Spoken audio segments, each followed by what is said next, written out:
Last class में मैंने देखा था बेसिकली सेमीकंडक्टर्स का यूजेस क्या है, सेमीकंडक्टर्स डिवाइसेस क्या होते हैं, तो बेसिक चीजें समझी थी, कुछ ज्यादा डिटेलिंग नहीं था last time. But today's class is much more अंदर थोड़ा सा. It's very simple again. There are certain basic things that you should know, and that's it. Certain basic things. तो आज अपन बैंड थ्योरी पढ़ेंगे.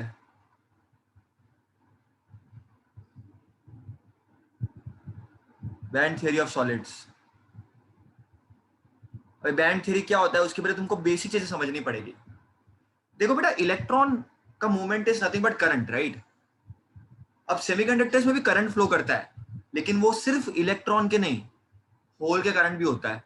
तो before starting with anything new today, you should definitely understand what is a hole. Okay, see already you know basic things. Electron का energies कैसे distribute होता है एक आइसोलेटेड एटम में. ठीक है, एक आइसोलेटेड एटम में क्या होता है बच्चा? न्यूक्लियस होता है, न्यूक्लियस एट द सेंटर होता है, इलेक्ट्रॉन रिवॉल्व करता है, और इलेक्ट्रॉन्स की डिफरेंट डिफरेंट डिस्क्रीट एनर्जी होती है. बोर थ्योरी में पढ़ा था अपन ने. और कोई अगर मैं सॉलिड की बात करूं, एक क्रिस्टल की बात करूं सॉलिड की, तो बहुत सारे इलेक्ट्रॉन्स होंगे. एंड जो आउटसाइड इलेक्ट्रॉन्स होता है वही बॉन्ड फॉर्मेशन में हेल्प करता है. सो ये बेसिक चीज अपने को मालूम है. ठीक है, अब पॉलिश प्रिंसिपल वगैरह चीजें अपन ने अपने को पता है कहीं ना कहीं पे कि वो क्या होती है. जैसे फॉर एग्जांपल अगर मैं तुमको बोलूं, ये पर्टिकुलर फॉर एग्जांपल मैं सोडियम की बात करता हूँ. 1s2 2s2 2p6 3s1 1s2 2s2 24 10 11. तो ये बचपन का नहीं लिखने का, अभी 2,8,1 वो चला गया, टाइम जमाना चला गया. वो ऑब्वास प्रिंसिपल के हिसाब से आपको लिखने का. अब तुमको पता होना चाहिए बेटा, अगर मैं बात करूं ऑर्बिट्स की, तो there are S P D F. तो एस में 2 इलेक्ट्रॉन हो सकते हैं, पी में 6 इलेक्ट्रॉन, 10 इलेक्ट्रॉन, 14 इलेक्ट्रॉन, है ना, ऊपर नीचे. डन डन डन डिंग, ये अपने देखा हुआ है. डिंग डिंग डिंग डिंग डिंग डिंग, ये भी अपने देखा हुआ है.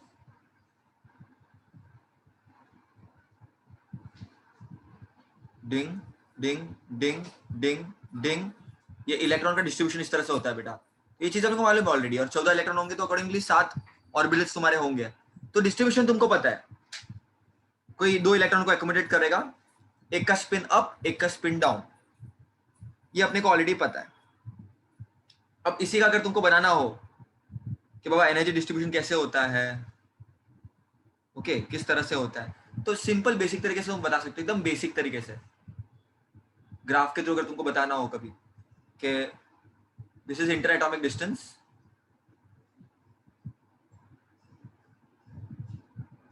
And this is your energy. तो इफ यू सी, 1s का एक एनर्जी लेवल होगा, है ना, एक पर्टिकुलर एनर्जी होगी. 2s का एक एनर्जी होगा, 2p का एक एनर्जी होगा, 3s की एक एनर्जी होगी. तुमको कुछ कर्व मिलेगा ऐसे. मतलब बेसिक यही है कि अलग अलग एनर्जी लेवल्स हो गए, बराबर के नहीं. अब this is not that important. The only thing is you should know that each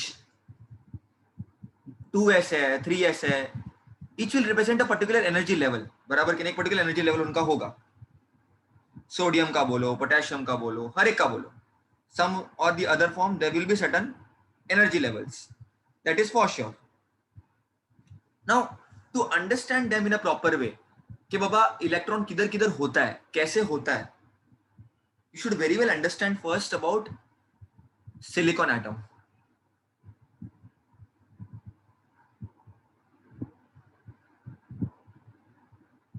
See, understand how does silicon atom participate और what does silicon atom do. तो एकदम सिंपल है. सिलिकॉन का atomic number 14, 1s2 2s2 2p6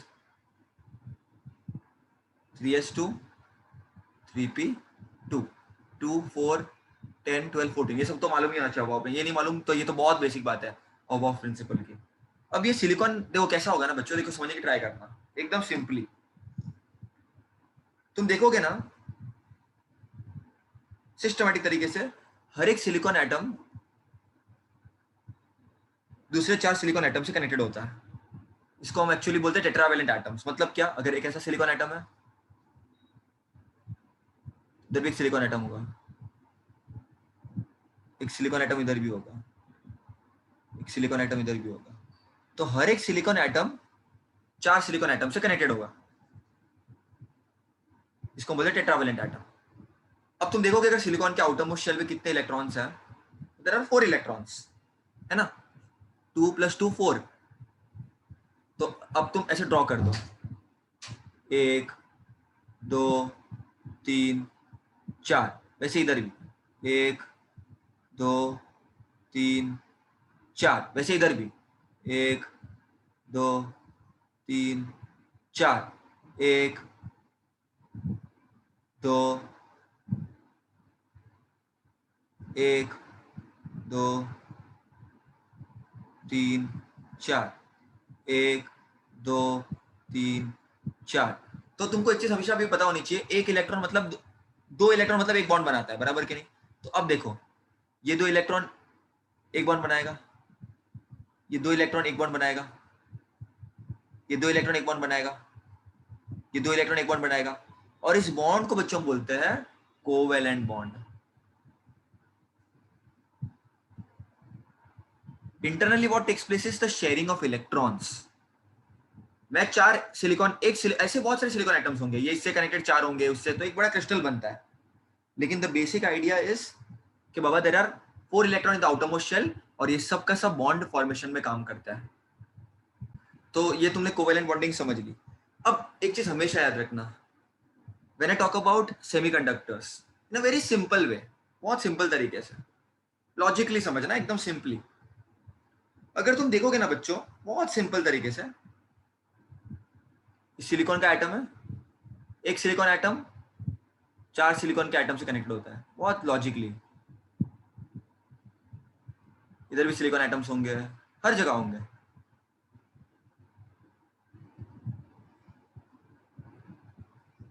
से बहुत सारे तुम बना सकते हो, पूरा बोर्ड भर सकता है, पूरी बुक भर सकते हैं, इतने सारे क्रिस्टल्स होता है। अब हर एक के पास 4 इलेक्ट्रॉन होते हैं, इसके पास 4 इलेक्ट्रॉन होंगे, इसके पास भी 4 इलेक्ट्रॉन होंगे, इसके पास भी 4 इलेक्ट्रॉन होंगे, इसके पास भी 4 इलेक्ट्रॉन होंगे, इसके पास भी 4 इलेक्ट्रॉन होंगे, इसके पास भी 4 इलेक्ट्रॉन होंगे, इसके पास भी 4 इलेक्ट्रॉन होंगे। और इस सब का सब बेटा आपस में एक कोवेलेंट बॉन्डिंग शो करता है। कहने का मतलब क्या है मेरा, इन दोनों का कोवेलेंट बॉन्डिंग होगा अपने में, इन दोनों का 2 इलेक्ट्रॉन आ गया तो दो को एक कोवेलेंट बॉन्डिंग इनका भी हो जाएगा, इनका भी कोवेलेंट बॉन्डिंग दिखा सकते हैं लोग, ये कोवेलेंट बॉन्डिंग 2 इलेक्ट्रॉन आ गया तो ये कोवेलेंट बॉन्डिंग, इस तरह से बच्चों एक स्ट्रॉन्ग बॉन्ड जो इनकी तैयार हो जाती है।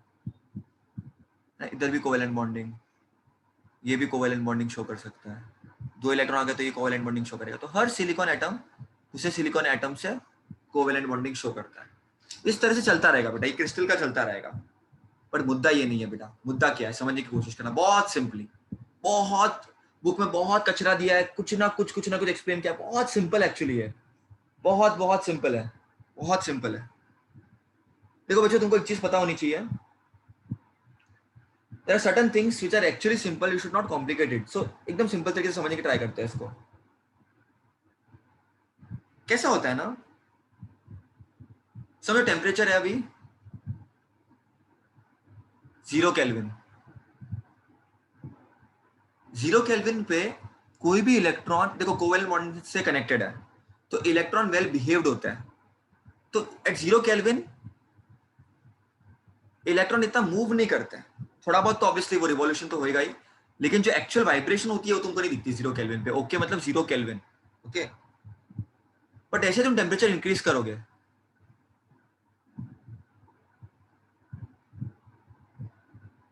there will be something called as thermal movements। Temperature बढ़ाने की वजह से थर्मल मूवमेंट्स होंगे, इलेक्ट्रॉन डिंग डिंग डिंग डिंग डिंग डिंग डिंग डिंग मूव करना चाहेगी बच्चों। इस थर्मल मूवमेंट के कारण क्या होगा बच्चों, ये कोवेलेंट बॉन्ड ब्रेक होगा,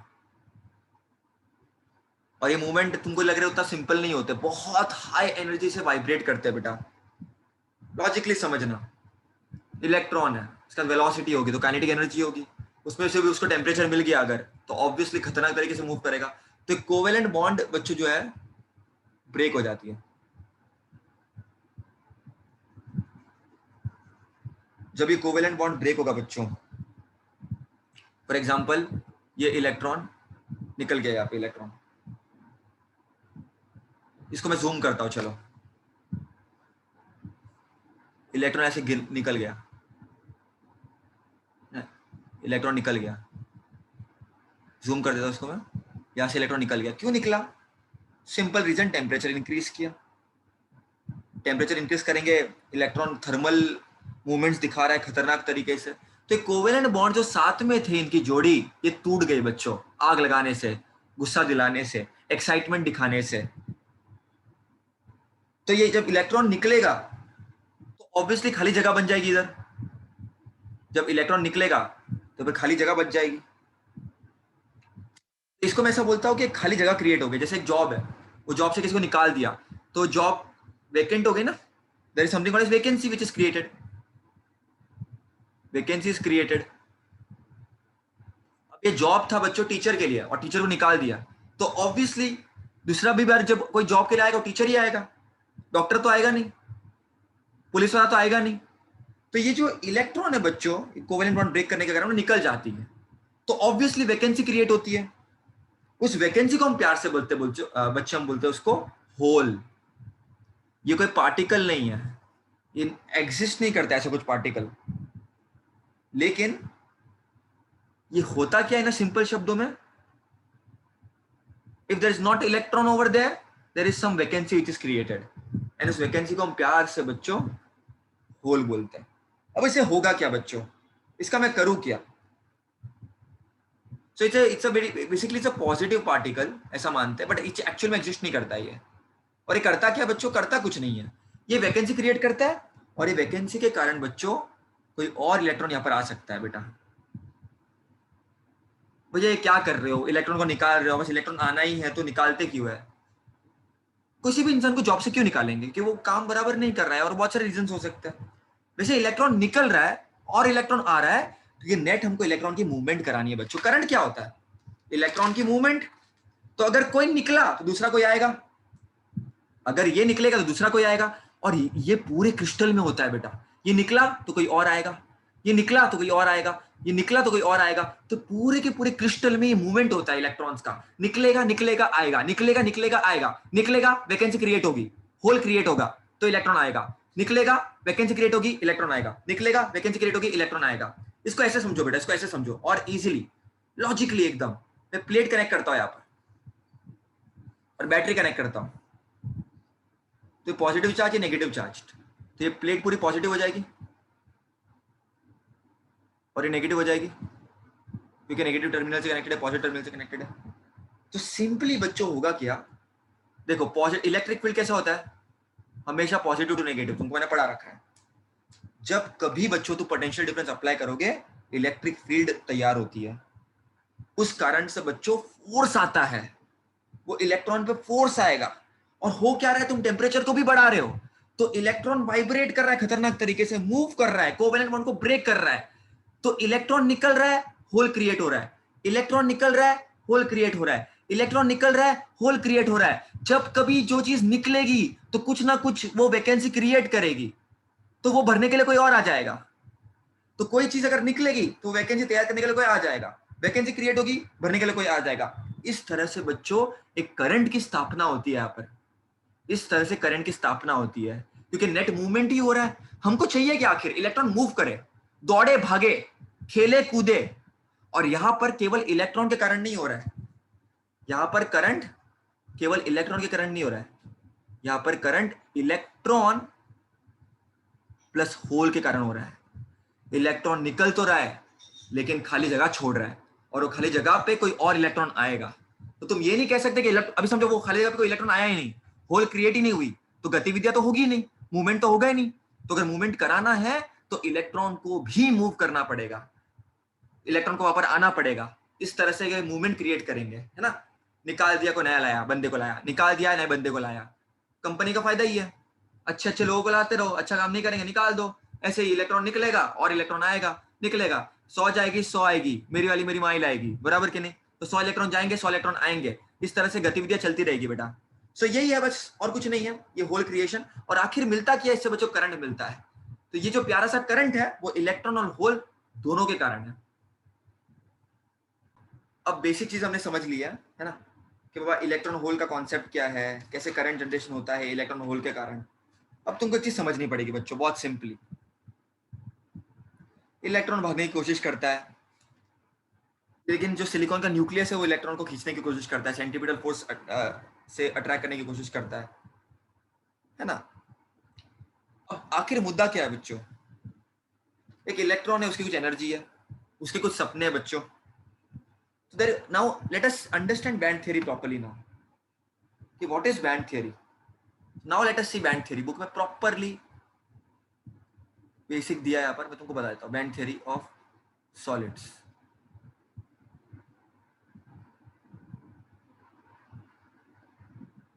अब बच्चों मुद्दा यही है, मुद्दा ये है कि इलेक्ट्रॉन किधर है, इलेक्ट्रॉन कैसा है, किधर रहने पे इलेक्ट्रॉन खुश है। अब समझने की कोशिश करना बच्चों, बहुत सिंपली है, एकदम सिंपली। देखो यार, तुम समझने की कोशिश करना बच्चों, हर एक एटम होता है, हर एक एटम में अपने इलेक्ट्रॉन्स होता है। कुछ इलेक्ट्रॉन बाहर, जैसे मैं तुमको एग्जांपल देता हूँ, चलो सिलिकॉन है, या कोई भी सोडियम का एग्जांपल ले लो, कोई भी एग्जांपल ले लो, समझो यहाँ पर 2 इलेक्ट्रॉन है, यहाँ पर 8 इलेक्ट्रॉन है। सोडियम का कितना होता है? 2,8,1। ये 2 इलेक्ट्रॉन है, ये 8 इलेक्ट्रॉन है समझो, और बाहर 1 इलेक्ट्रॉन है। बच्चों ये इलेक्ट्रॉन हमेशा ताक में रहता है, बाबा मेरे को निकलने का इधर से, कोई तो निकालो मेरे को। तो ये इलेक्ट्रॉन का यही रहता है कि भाई मैं मूवमेंट कर लूँ थोड़ी बहुत, फिर इधर में निकल जाओ यहाँ वहाँ, है ना, कोई ले तो जाए मेरे को, कोई एनर्जी तो दे। तो हर एक जो इलेक्ट्रॉन होता है बेटा, अभी अंदर का इलेक्ट्रॉन की अलग चाहत होगी। अभी एक कोई कोई इंसान गांव में रहता है, कोई इंसान अर्बन एरिया में रहता है, कोई इंसान ऐसी जगह पे रहता है उनको एक्सेस नहीं होता। तो जहाँ जहाँ पे सोसाइटी पे वो लोग रहते हैं उस हिसाब से उनकी सोच डेवलप होती है ना। इसीलिए बोलते हैं ना, जिन लोगों के साथ रहोगे वैसे बन जाओगे। वैसे इलेक्ट्रॉन जिधर रहेगा उसका वैसा बिहेवियर होगा, वैसे उसकी एक एनर्जी होगी, है ना। उस एनर्जी से वो मूव करेगा पूरी जिंदगी भर तक, और वैसे वो अपनी जिंदगी जिएगा बेटा। तो यार एक बेसिक चीज है बच्चों, is something very simple but yet very misunderstood.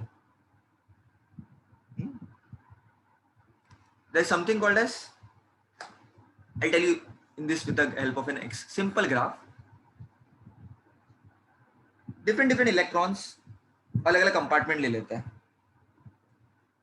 तो फॉर एग्जांपल ये पर एनर्जी है वाई एक्सिस पे, और तुम सिंपली एनर्जीज को प्लॉट कर रहे हो।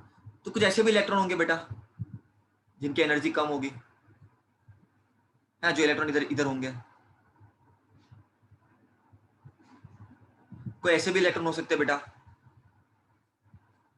जिनकी थोड़े ऊपर एनर्जी पे है। अब ये जो नीचे वाले इलेक्ट्रॉन है बच्चों, और ये जो नीचे वाला बैंड जो बनता है एनर्जीज का, उसको हम बोलते हैं वैलेंस बैंड। वहां पर जो इलेक्ट्रॉन्स है बच्चों, वहां पर के जो इलेक्ट्रॉन्स है वो रिवोल्यूशन परफॉर्म करते हैं। उनका वो कोई फ्री इलेक्ट्रॉन्स नहीं है, मतलब उनको जो है करंट से कोई लेना देना नहीं है, उनको करंट फॉर्मेशन में हेल्प नहीं करते वो। लेकिन ये जो इलेक्ट्रॉन्स है बच्चों ऊपर की साइड पे, ये फ्री इलेक्ट्रॉन्स है, इनको हम बोलते हैं कंडक्शन इलेक्ट्रॉन, कंडक्शन बैंड बोलते हैं इसको हम। अब ये इलेक्ट्रॉन कैसे होता है, ये they have a very high energy, तो ये लोग करंट पार्टिसिपेशन में हेल्प कर सकते हैं बच्चों, they can help in current participation. So मुद्दा क्या है? मुद्दा ये है बच्चों, और ये जो बीच में जो गैप होता है बेटा, उस गैप को हम बोलते हैं फॉरबिडन गैप। अब मुद्दा क्या है? मुद्दा क्या है? इस छोटे से प्यारे से कॉन्सेप्ट से तुम 3 चीजें एक्सप्लेन कर सकते हो साइंस की। एक तो आपका जो है बच्चों मेटल, जो तुम्हारे कंडक्टर होता है, एक तो तुम्हारे होते हैं इंसुलेटर,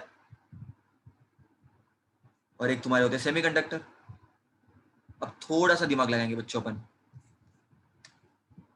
हर एक इलेक्ट्रॉन का सपना होता है कि वो जाए, कंडक्शन करे, करंट में पार्टिसिपेट करे, कोई एनर्जी दे, तो कोई भाव तो दे हमको।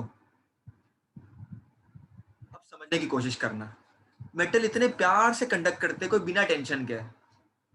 खो गए हम कहाँ, रंग सा है जहां, बैलेंस बैंड कंडक्शन बैंड दोनों ऐसे चिपकेंगे, प्रॉब्लम ही क्या होगी? तो अब इसमें होता क्या बेटा, होता क्या इसमें, होता क्या है? अगर ये वैलेंस बैंड है तो इधर कंडक्शन बैंड है, गैप ना के बरोबर है बच्चों। तो बेसिकली यहाँ पर हम ऐसा बोलते हैं कि बाबा ओवरलैप करते ही है। यहाँ पर जो क्या होगा, ये वैलेंस बैंड और तुम्हारा जो कंडक्शन बैंड है वो ओवरलैप करता है। इसका मतलब क्या, इलेक्ट्रॉन अगर नीचे है, थोड़ा भी एनर्जी दिया, थोड़ा भी फ्यूल अप किया, भागेगा ऊपर, टेंशन ही नहीं है, इसके लिए मस्त कंडक्ट करता है। लेकिन ये इंसुलेटर में क्या होता है बच्चों, समझने की कोशिश करना। अगर इधर बैलेंस बैंड है, कंडक्शन बैंड ऊपर होगा और इसके बीच में गैप बहुत बड़ा होगा, तो इलेक्ट्रॉन इसके पास भी है, घूम तो वो भी रहा है, लेकिन दूरियां काफी है। ये दूरियां, इन राहों की दूरियां, इतनी है दूरियां, समझ रहे हो तुम, दूर है बहुत, इतने दूर है कि तुम सोच भी नहीं सकते जाने का। कितना मासूम है ये। और सेमीकंडक्टर क्या बोलेगा, होल्ड माय बियर, बीच में किधर, बराबर के नहीं, ना ज्यादा ऊपर ना ज्यादा नीचे। लेकिन इसका भी अपना एक रोल है, वैलेंस बैंड कंडक्शन बैंड, इसका फॉरबिडन गैप, इसका इसको इस गैप को बोलते हैं फॉरबिडन गैप, है ना। तो यार ये बेसिक चीज है बेटा यार, तुम्हारे कंडक्टर में ओवरलैप करता है। आ जाओ भाई, दो भाई मिलके आज ओवरलैप करेंगे, उससे होगा क्या बच्चों, यहाँ वहां जा सकता है कभी भी। तो यार मुद्दा यही है, एक्सटर्नल इलेक्ट्रिक फील्ड होती है, उससे एनर्जी मिलता है इलेक्ट्रॉन को, और ऑब्वियसली जो टॉप मोस्ट इलेक्ट्रॉन है बच्चों, वो इलेक्ट्रिक एनर्जी को गेन करेंगे और कंडक्शन में पार्टिसिपेट करेंगे। हर एक इंसान का सपना होता है वो करियर में आगे बढ़े, लोगों की मदद करे। तो इसका जो है सपना पूरा होने वाला है, किसको इनफ एनर्जी मिल चुकी है, एनर्जी गेन कर चुका है, ये खतरनाक तरीके से मूव करेगा बच्चों। बट ये जो मूव करेगा बच्चों, okay, that will be now that this is the band structure basically, कि भाई हर एक मटेरियल का अपनी प्रॉपर्टी होती है, उस हिसाब से वो मटेरियल बिहेव करता है। ओके, लाइक फॉर एग्जांपल, अगर मैं ऐसे ही अगर तुमको एक फिगर दूं, सिलिकॉन का, जर्मेनियम का और डायमंड, पहली बात तो इट इज टेम्परेचर डिपेंडेंट, अलग अलग टेम्परेचर पे चेंज हो जाएगा, क्योंकि थर्मल ऑसिलेशंस मिलेंगे इलेक्ट्रॉन को, भागेगा दौड़ेगा कूदेगा खेलेगा।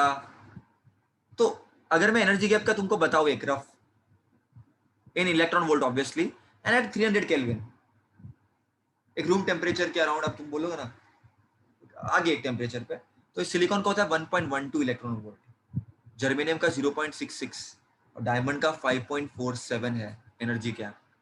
ओके बेटा, 1 electron volt basically energy gained by the electron, जब 1 वोल्ट का पोटेंशियल डिफरेंस ओवरकम कर देगा। तो ये सिलिकॉन का इतना गैप है, जर्मेनियम का इतना और डायमंड का इतना ज्यादा है। एंड ऑब्वियसली एक पॉइंट हमेशा याद रखना बच्चों, the magnitude of band gap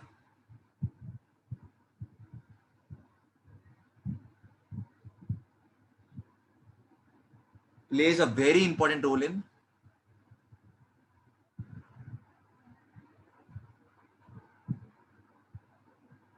the magnitude of band gap plays a very important role in electronic properties.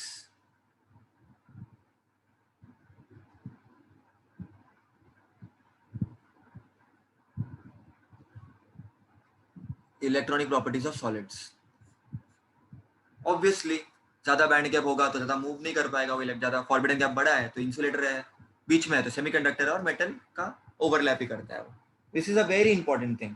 तो कभी कोई पूछे एग्जाम में क्या चल रहा है क्या हो रहा है, तो कुछ नहीं हो रहा है भाई साहब। बैलेंस बैंड होता है, ठीक है, कंडक्शन बैंड होता है, मतलब सफिशिएंट एनर्जी मिल जाएगी अगर इलेक्ट्रॉन को वैलेंस बैंड से। देखो सिंपल अगर बेसिक तुमको लिखाना हो कि भाई साहब क्या चल रहा है ये, when sufficient energy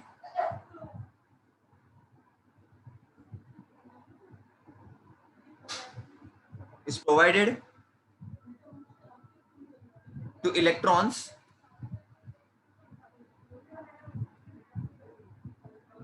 from valence band, they are raised to higher levels. कौन नहीं चाहेगा उड़ना जीवन में? Okay, the immediately next band, that electrons, the immediately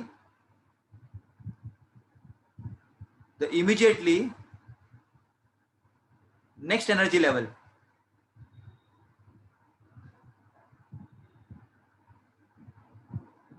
that electrons from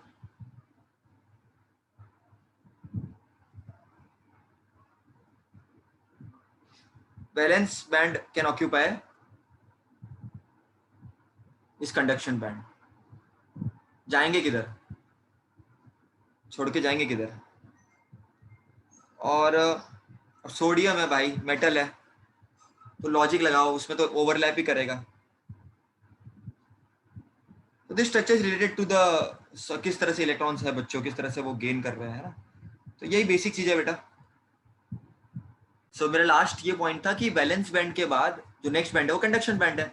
मतलब इलेक्ट्रॉन इधर से अगर एनर्जी देगा तो इधर ही पहुंचेगा ना वैलेंस बैंड में, इधर से देंगे तो इधर ही पहुंचेगा, वैसा.